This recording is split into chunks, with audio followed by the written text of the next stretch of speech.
everyone, and welcome to our panel. We're really excited to be joined by this expert of panelists today, and we hope that you've enjoyed the sessions throughout the course of the last 6 sessions. I mean, we had some amazing topics, so hopefully you took a lot of takeaway points. I know I've been in this industry for 15 years, and every time I listen to a speaker, I always learn something new or something, new tactics and things that we can be doing in our job search. So hopefully you took away some great points. We're going to end on an extremely positive note here. I'm joined by some phenomenal experts in the talent acquisition and recruiting and career space. My name is Rachel Mitchell. I should introduce myself for those of you that may have missed the opening remarks, and I'm the Director of Business Development for TorontoJobs.ca, and I've been here for 15 years. I've been in the industry for 15 years, and the last year has just been mind-boggling for anyone that's been 20 years in this industry. We'll never probably see anything like this again in our lifetime, hopefully. So we know a lot of you have been laid off or temporarily laid off, or you're just not sure what happens next or what we should be doing or how to get interviews, and we're going to cover a lot of those points today. So we are very positive, optimistic. I really would encourage you to ask as many questions as you want throughout the duration of this panel. It helps it be more interactive. So you can see on the right-hand side, there is a stage chat. So if you have any questions, just pop it in the stage chat and we would be happy to answer them for you. If you have a question directed to a specific panelist, just make sure you include their name so I can direct it to the proper person. So we're going to start with some intros. We're going to talk to everyone about their background and their organization, and maybe they'll give a few tips, kind of starting us off in a good direction. So we're going to start with Kristine. So we'll start with you. If you could do a brief introduction and kind of your history in terms of careers, and maybe just any advice you have just to start us out. Yes, absolutely. Thanks, Rachel. It's wonderful to be here. And I'm actually joining all of you from Vancouver, sunny Vancouver.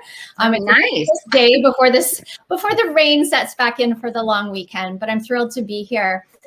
So I have spent the last 20 years in the space of career. I was a financial recruiter, headhunter here in the Vancouver market, specialized in accounting and finance, and also recruited for HR, supply chain, admin roles, sort of fell under that umbrella. And about 9 years ago, I made the transition over to higher education.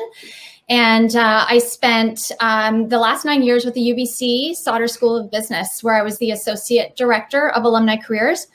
So I built up and then oversaw the Alumni Career Services portfolio. So my portfolio supported our alumni around the world in terms of their career development and their career management. So they could come back at any time. They could access webinars and workshops.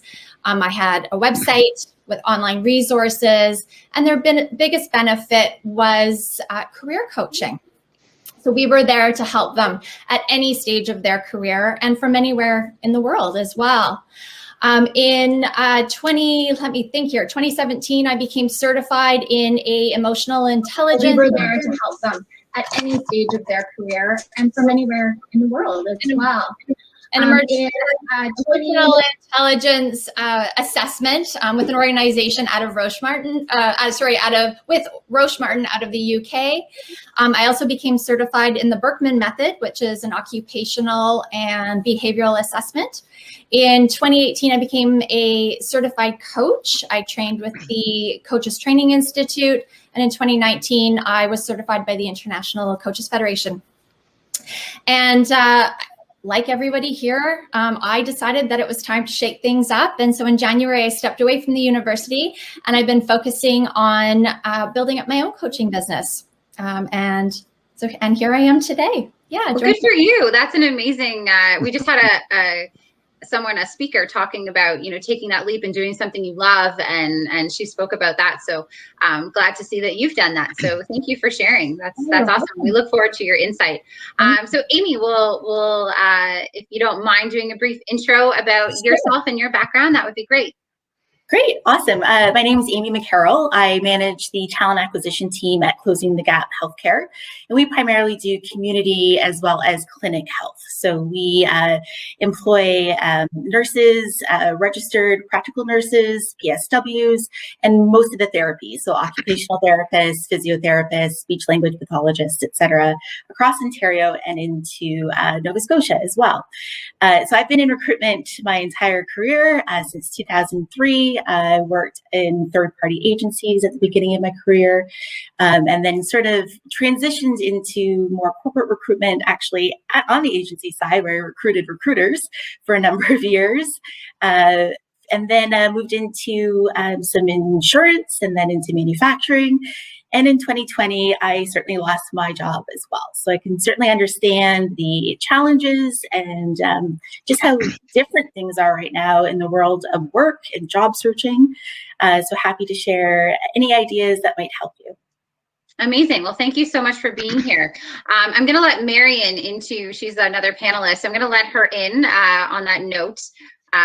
Just give me one sec here.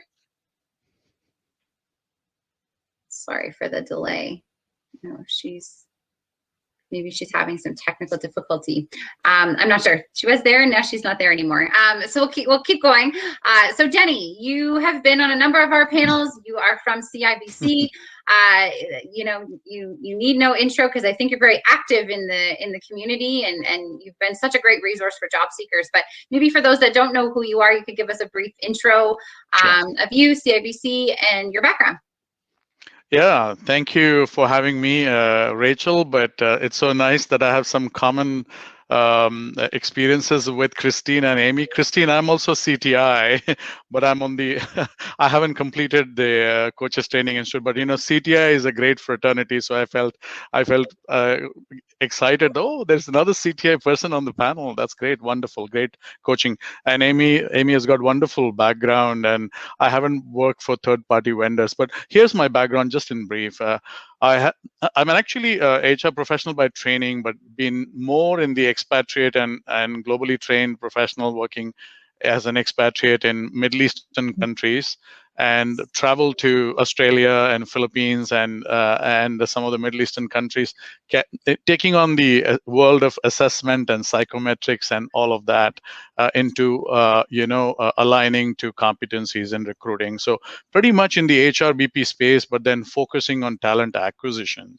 And that kind of sharpened my skills in terms of sourcing, which is the kind of role I am in today in one of the leading banks, CIBC, as a talent advisor, and then also helping out with the talent management side of things. But yes, I worked for retail, I worked for automotive, I worked for engineering, and I worked for not-for-profit in Canada.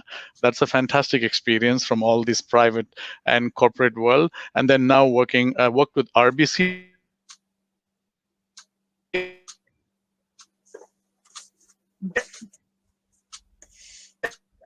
think he's freezing. Oh. And now I seem to have, okay. I think you're okay now. Yeah, I think we are all good. Did I lose all of you guys? A little bit, okay, yeah. Just the last little bit, but that's okay. Yeah. So you're continuing. Sorry about that. Okay. If there's something happens, then I have to move out. And yeah. So that's pretty much it. And so what I would share would be specific to banking, but also I would provide you some general best practices of what I've observed in terms of talent acquiring and what candidates specifically must bring to the table in terms of their job search. Thank you. Amazing. I'm really looking forward to grilling you guys with some questions so that we can take a lot away from this.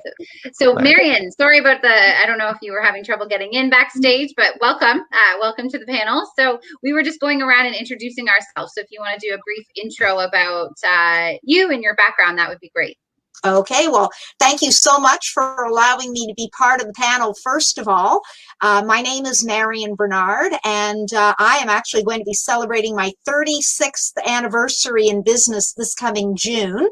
I get involved in writing resumes. My work has been published in such collections as Expert Resumes for Managers and Executives, Best Canadian Resumes, Gallery of Resumes for People Without a 4-Year Degree. My work has also appeared in Cover Letters for Dummies. In addition, I am a certified employment interview professional, so I can teach my clients what they need to know in terms of increasing their chances of acing the interview.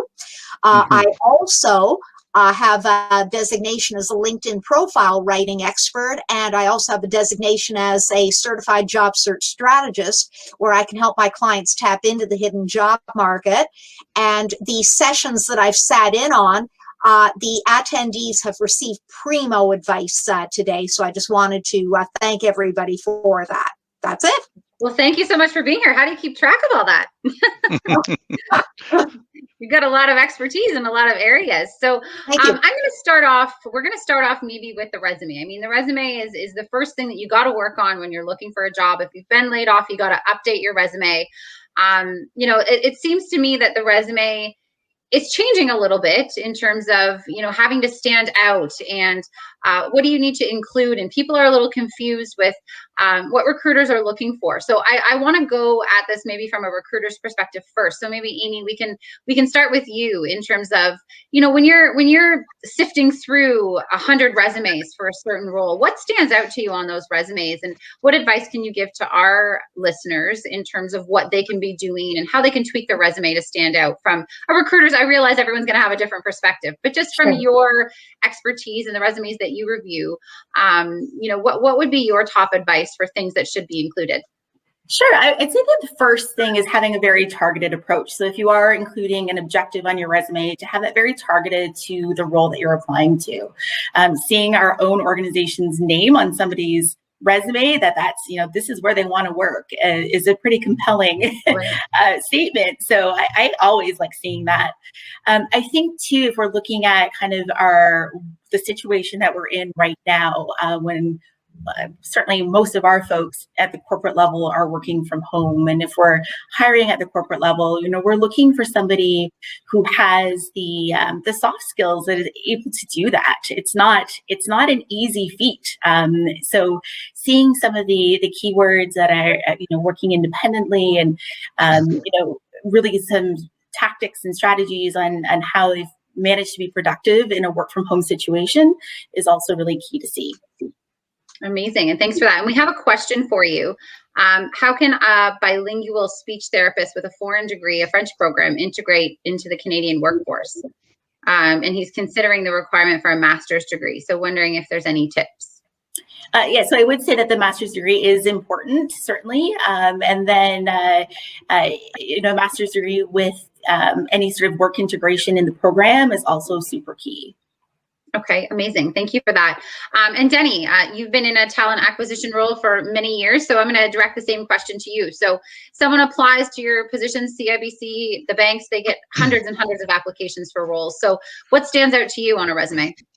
So I think it's a known fact today that ATS is helping us to use some nice technology like Boolean searches to really funnel down targeted applicants.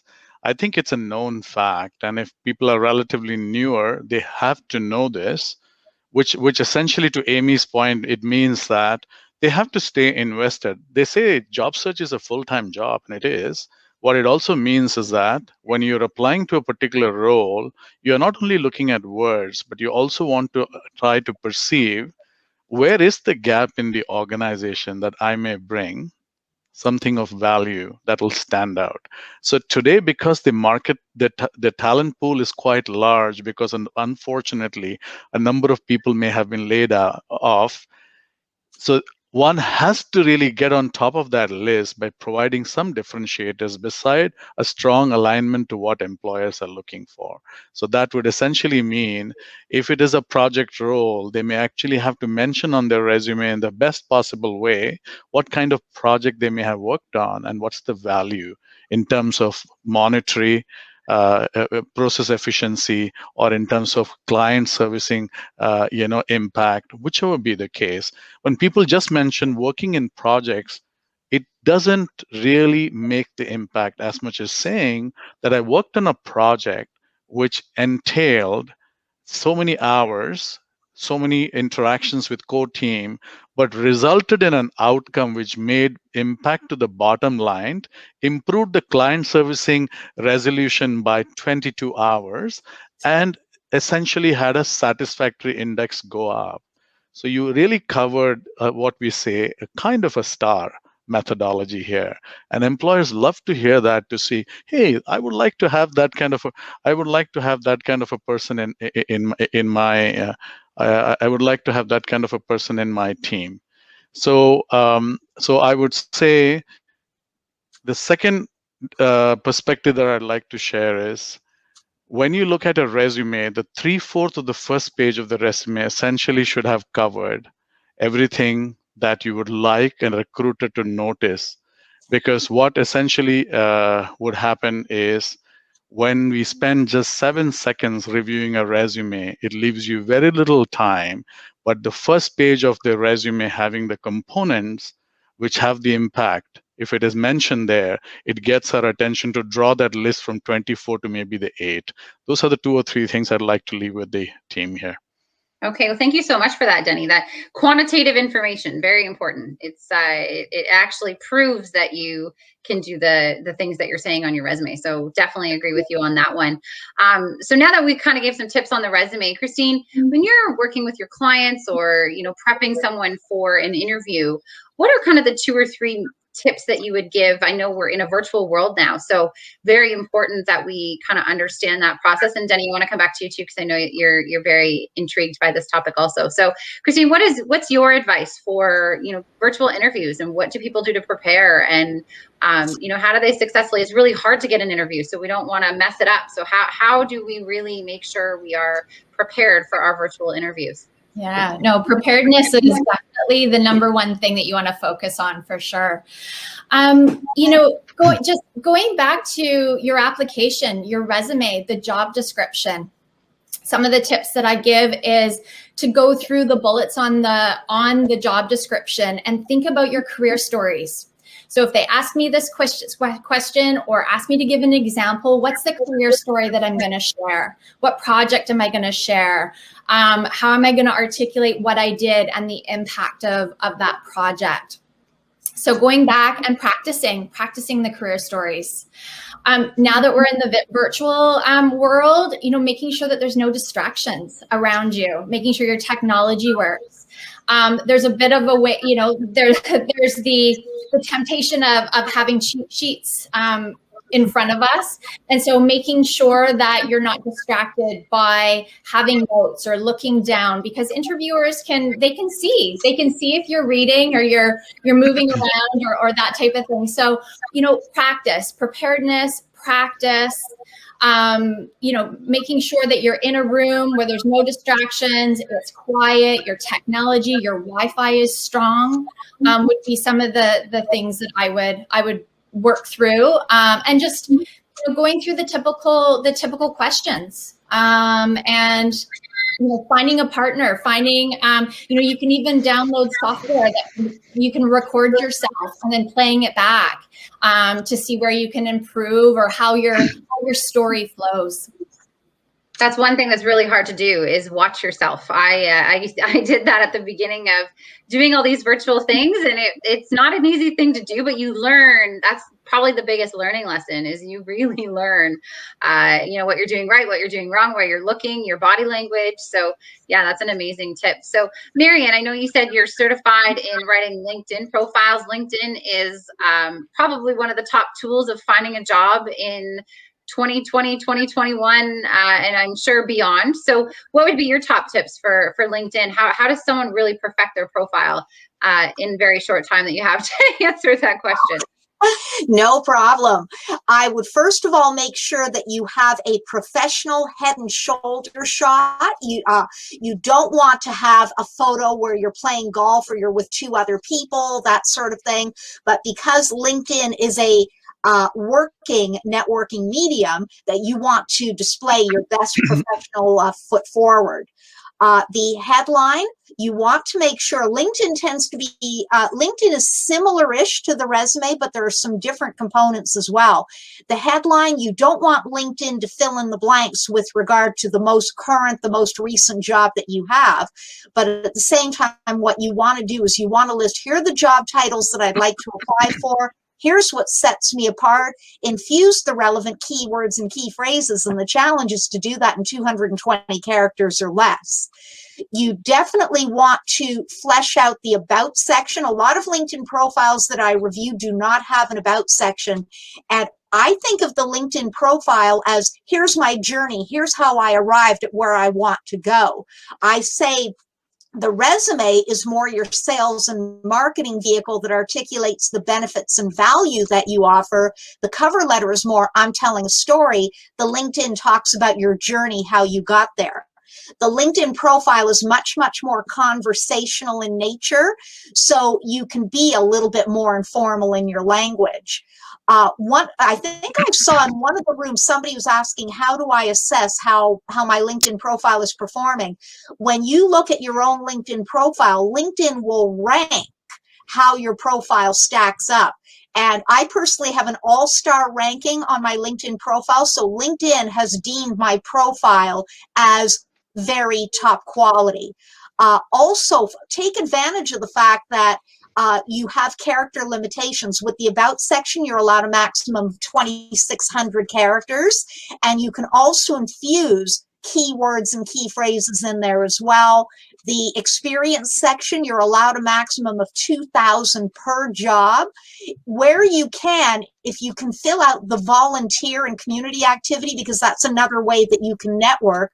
The one caveat that I would recommend is if you do list volunteer and community activity, shy away from anything to do with religion or politics, because like it or not, it shouldn't be considered discriminatory, but it can be, and you don't want to do anything that could ruffle the feathers of a hiring decision maker.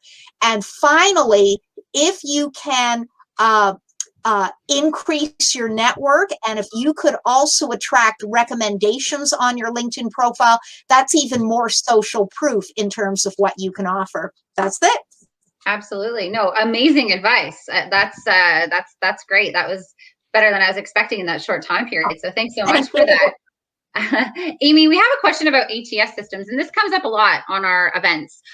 People are a little, I think, confused about what they do and the back end of how they work, and they don't want to write their resume so that they don't get picked up in the system. So someone's asking, do ATS systems impact the ability to demonstrate transferable skills in your resume? But I know we get a lot of questions just about keywords and what to do and how to write your resume towards ATS. So I don't know if you have experience in ATS, but maybe you could speak to that a little bit. Yeah, topical for us because we're implementing a new ATS right now.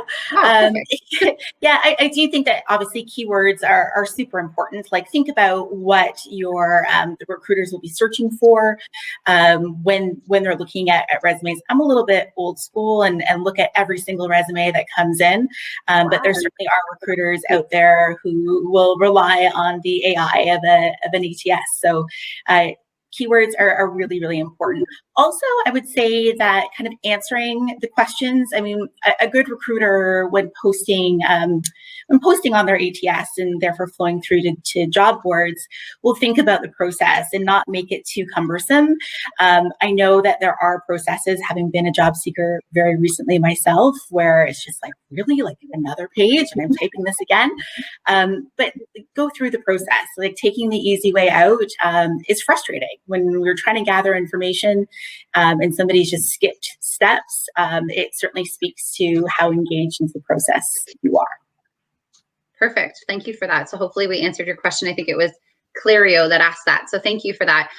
Denny, I know you, talk a little bit about the social aspect of finding a job, and you're very active on LinkedIn and going to these events and things like that. So maybe you can speak a little bit to our attendees about how they can get more involved in the social aspect of job search. For sure. I think, Marian, you did a fantastic job. You covered such a range of topics there. But I just wanted to add, yes, you did. And to build on Amy and Kristine and Marian, just one thing that I wanted to bring to the attention is, while we're having a lot of virtual interviews, like I was saying in the beginning of the session, we're finding a lot of final interview applicant kind of struggling and to navigate technology. So in preparation of virtual interview, which is that one opportunity You don't want to have any distractors, any opportunity, because you're competing with the best. You want to make sure that you're on that link, trying and testing your mics on your laptop, on your desk computers, whatever be the case. Just ensuring, like I was adjusting a lot on the light. I was not happy about the light reflecting. It was making me look darker, but I had to navigate. So I did that pretty quickly. It's come out decent now. But I'm saying, when it comes to you as an applicant, you have to ensure that you're not having lights falling from top, making you look dark. You're not looking into, just like Kristine mentioned, to the panel. There's a little bit of power struggle when you're looking in. And just the other day, I was interviewing for a CIB opportunity, and I find a applicant that was so close, I could not even get to see the person speaking. Later, I just realized the person's actually using a cell phone. So let me just announce this publicly. A cell phone interview is you could be a millennial, or you could be a younger generation. You could be very avid mobile device lover, so to speak. But let me just share this with you up front.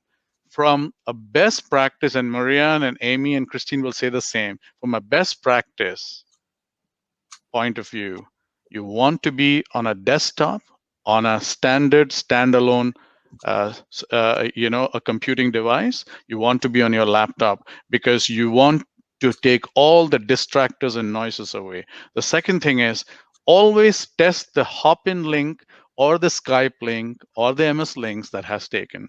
Because just to share the example and story here, CIBC was firewalling me for some reason here. I had to get in Rachel using my personal email. So be creative, that in the event before your interview you're having difficulties and challenges, you got to have an option ready. So this is in terms of social media, let me just quickly build this up. A lot of people are coming across on LinkedIn because now it's become virtual. The handshake is gone. The in-person meeting has been replaced by virtual. But can you imagine if 4 of us received at least an average of 30 invites on LinkedIn asking us to be conversational helping? It becomes quite a daunting task. So may I suggest this for the benefit of everybody? When you connect with a professional, even including like me with a recruiter, kindly ensure that you stay professional in building that network, then being very courteous in time in getting yourself aligned to an opportunity which will allow you to connect with the professional for an informational conversation before you actually get to looking at opportunities where you can get a reference. When I am an open networker, Marian.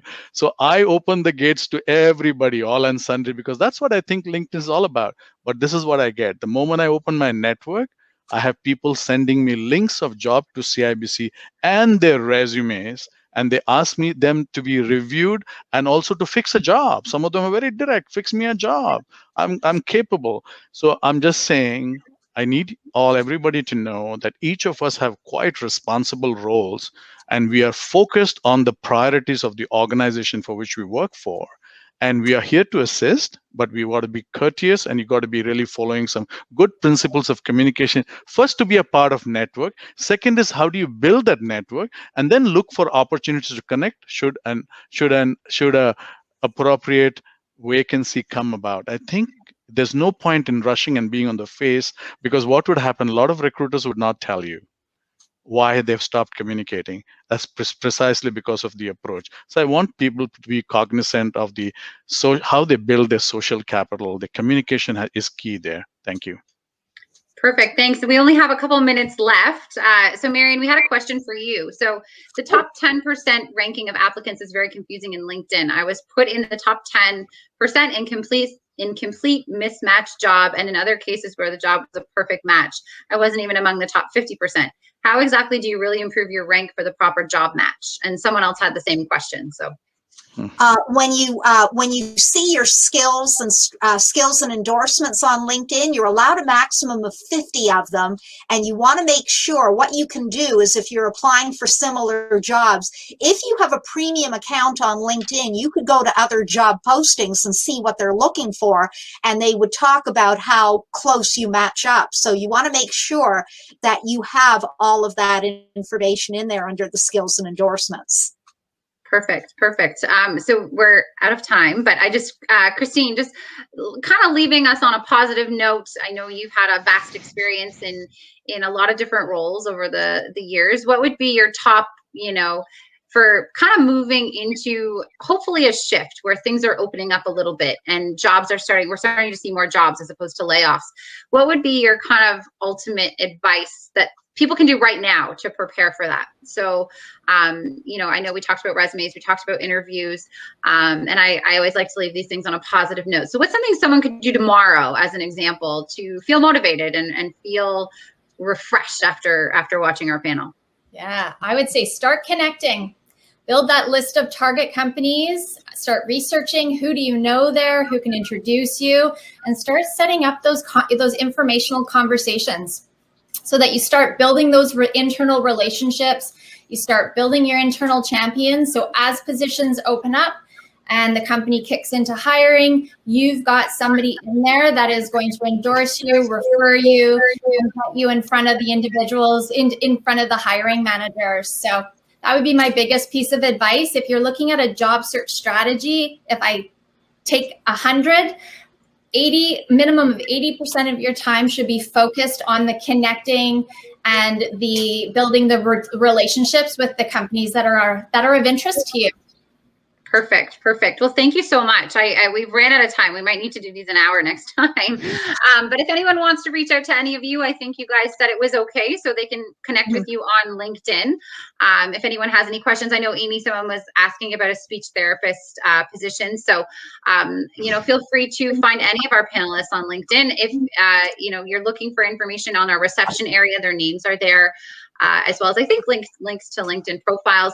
But I just want to say thank you for your time. I know taking 30 minutes out of your day sometimes can be a little difficult. So we really appreciate you being here, giving advice to our attendees today. It was really appreciated. I think we got, in 30 minutes, we pumped out a lot of advice, on a lot of different topics. So that was a great panel. And thank you all for being here. We really appreciate it. I'm going to put a link just in here for our upcoming. We do a lot of these types of events. We have one for bilingual candidates. We have one for tech-specific roles. So we do a lot of different events. So I'm going to put that in the chat, and we have a lot of information and resources on TorontoJobs.ca, so you can definitely check that out as well. But thank you again so much to all of our panelists and speakers today for being here. It was a fast 2 hours. I feel like this has gone by the fastest of any of the events that we've done. But again, thank you very much. Thanks to all of you for being here. We wish you all the best in your job search. I know it's tough right now. But you're not alone. You're in the same boat as many of us, many people across the world at this point. So things will get better. Things will improve. I mean, we're hopefully at a point where we're pivoting a little bit. We're going to see a little bit of a dip, and then with the vaccine and things, hopefully things start to improve. So thanks again for being here, and we hope to see you again next time at some of our upcoming events. So thanks again. Thank you. Thank you. Thank you.